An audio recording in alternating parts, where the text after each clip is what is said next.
Today I have a replacement part for my Viair Ultra Duty onboard air system. I've had this thing on here since April the 10th of 2021. I looked it up just a few minutes ago to make sure I was right on that. Now, on this pressure switch, you don't have to use this with a Viair setup, but you can. It's a 200 PSI pressure switch that cuts on, I think it cuts on at 160 and kicks off at 200. Now, I will leave the part number for this in the description. Just click the title of the video and it'll open up the description and you can get the part number for this and the complete kit if that's something you're wanting to do. Now, what do I think about the kit since I've had it? I love it. Now, is it economical for everyone? Probably not, because once you put it on the truck, it stays with the truck. My buddy has got the Milwaukee Inflator. I'll leave a link to that. I'll try to leave a link to his video, and I'll leave a link to that too, where you can check it out. And I like the Milwaukee Inflator because it's portable. If I'm gonna jump in my girlfriend's truck or something like that and go on a trip, I can take it out and put it in that truck. That way we have a way to air up a tire if we have a low one. But the majority of my time, this truck has almost got 500,000 miles on it. And the majority of my time spent in this truck. So I love having air accessible. I have like a 50-foot air hose up here. I think it's 50 foot. It may be 25, but I'm pretty sure it's, anyway. Got an air hose up here that'll reach all the way around the truck and any trailers that I may be pulling. I do have a 16-foot trailer, utility trailer, that's always got low tires. And it's nice to be able to back up to it, hook up my air hose, and air my tire up right here from the truck. And it's always got air. When I turn the ignition on, the compressor comes on. I'll leave a link to the video where I did the install. You can see how I did all that. And the compressor comes on, it goes up to 200 PSI, it cuts off.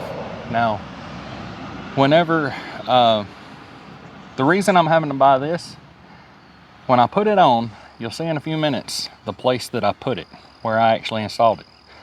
It only has 3 plug-in wires, these spade connectors. Right here, I'll go ahead and get you a little closer up. You have connect compressor power wire, so that's the one that goes to compressor. This is connect to fused positive power source. So this is the constant hot coming from your 12-volt battery. This is going to a switched 12-volt power source. So this is the one I have ran to my ignition. So when I turn the ignition on, this gets hot, the compressor comes on, it builds up air, everything's happy. Now this is a pretty weather-tight seal right here. But one thing I did when I installed this, all those plugs are facing up. That opening is facing up for 2 years, because this is April the 12th, 2023. So for 2 years, this thing has been under my truck, right behind the step, right behind the def tank. And any moisture, anything that's got up on top of here, road salt, stuff like that, has been able to set. I should have turned it another turn, had this down, and ran the wires back up this way. That's what I should have done. That's what we're going to do, what I'm going to do today. There's my def tank on the truck, and if you start following back, there's the 2.5 gallon Viair air tank that came with the kit. And now we'll go on up underneath. There's the air pressure regulator right on the front, so it's easy to adjust if I want to. And I can see the pressure on the gauge right there. I'm gonna have to drain the tank because I have to take the pressure switch out. Here I am right behind the tank. Put you guys on widescreen so maybe you can see a little more. This here is a DV2 drain valve, and I like it. Since I've had it on here, you'll notice this right here gets wet every now and again. You don't hardly ever see it drain out, but when there is a change in pressure in the tank, it's supposed to be able to open this valve. It's a reservoir. The water gets trapped in this reservoir, and then if you drain the tank, or if you use an air tool, something, air up a tire, whatever, and the pressure changes in the tank, it allows this to open and bleed the moisture out. This wire right here is for a heater. It goes to the same 12-volt ignition that is, no, this one here goes to a constant hot. It only comes on when it gets down below freezing. I had a transmission fluid leak that I just fixed. It was the transmission line's going to the auxiliary cooler, so I do have some transmission fluid down through here. It busted while I was on the road, and I babied it home, and I have not even washed the truck since I did that, so this is going to be a mess. but it'll be okay. So as far as I know, all we gotta do is pull that bolt out to get the ground loose, and then that is the low pressure or the high pressure switch that's on here now, the cutoff switch, whatever we want to call it. That's where it's failing at. It doesn't stop building pressure. So I'll have to get in here and turn that whole fitting just a little bit where I can spin the box and unplug the other 3 wires.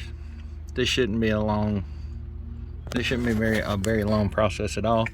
And this fitting right here, or that nut, is a 3/4. So that's what we're going to loosen and tighten it with, is a 3/4 inch. So I am looking at all that corrosion. That is why that failed. Before I put that DV2 drain valve on, man, this thing was holding a ton of moisture. So I'm gonna say, over the first, I don't know, year that I did not have the drain valve on, and I was just trying to bleed it every chance I got, and you're still not bleeding it all out, because a lot of that moisture is to the front of the tank because the truck leans forward. So after I put this on without having the reservoir, when I go up a hill, the water runs to the back and it gets caught in that reservoir.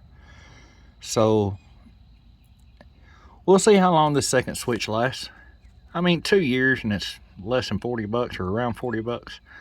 You know, I'm not complaining, but I will be happy if this one lasts longer than that.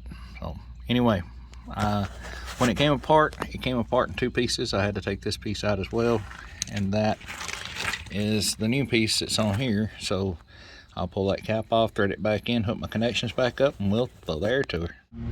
So I've already got my ground hooked up, and I've already got, the only wire I have left is the trigger wire or ignition wire. And I've been using these solder connectors for a while now, and I really like them. The only thing that I've noticed is once you heat them up, you need to hold them still until they have time to cure, or they'll go all over the place. But once they cure, they're solid.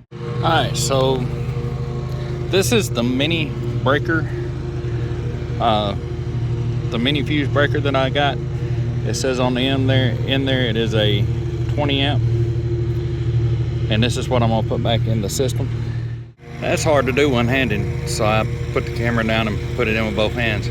Now, I've been using this for about 7 or 8 months, and it's done a really good job, but I need to get rid of this fuse holder and get something better that works and lets this breaker seat all the way down in there. Go ahead and turn it on, make sure it comes on. I'm gonna start the truck up, and I'm also going to idle it up.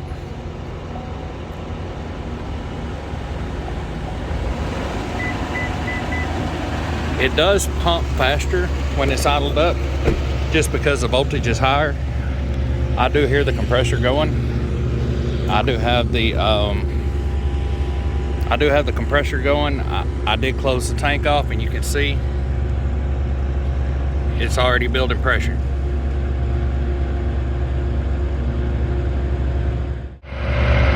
Kind of nasty, but you can see the needle going up. I can see the needle going up, but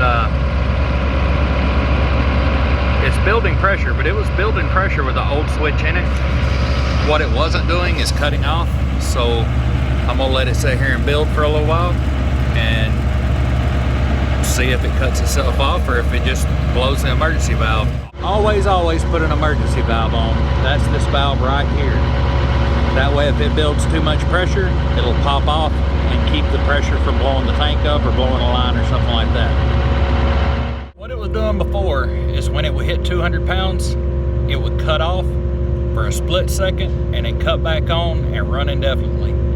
So at 200 PSI, where it's almost at 200 PSI, it'll be just slightly over.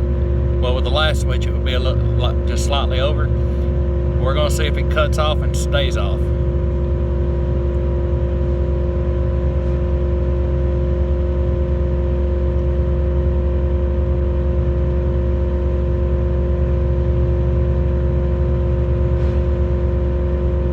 Any minute now.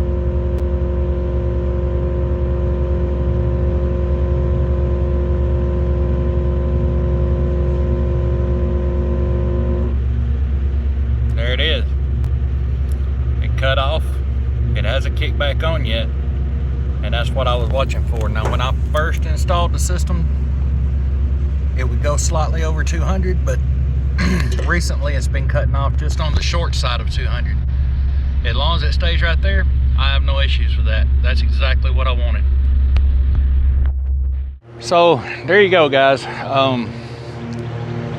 The pressure switch, everything seemed to work great. It aired up, cut off just like it's supposed to. The ignition is still on, even though I've cut the truck off to make sure it's not gonna come on again after a few seconds, because I've seen it do that too, where it'll cut off, it'll stay off. But looking at that old pressure switch and all that corrosion, I'm pretty sure there's corrosion up in the switch, and that's what got it. It wasn't what I was thinking about the wires being facing up. Matter of fact, because that's where it wound up being its tightest, I did go ahead and leave the wires up this time too. I apologize about the lawnmower noise. I didn't know he was going to start mowing, and he didn't know I was recording. But anyway, like I say, is it worth it for you to go off and spend this kind of money on a Viair kit? If you're just airing up an occasional tire, I'm going to say probably not. But if you're going to be using a truck like I use a truck, or if you're thinking about on a service truck or a trail rig or something like that, absolutely.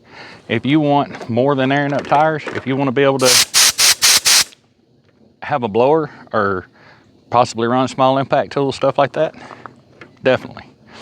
But as far as just airing up your tires, if you're just looking for something to air up a flat tire every now and again occasionally, I would say look at maybe the Milwaukee Inflator. But anyway, guys, I'm gonna go ahead and wrap this video up. It's getting dark on me. I've still got to zip tie my wires back the way they're supposed to be. This is 1 month short of being 2 years it's been on the truck. Like I say, the hose, I'm not sure if the check valve failed or what happened in the hose about a year ago, and it blew the main line, and that wasn't that bad to replace. It wasn't that bad expensive either. I'll leave the part number for that, and leave a link to that in the description. And then that's the only thing I've done to it in 2 years. And it did get the fuse holder hot whenever, and was blowing fuses before it blew that line, and I thought the compressor was failing.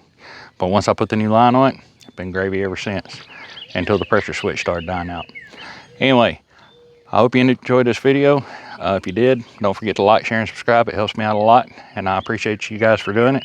And I will see you in the next video. Thanks for watching.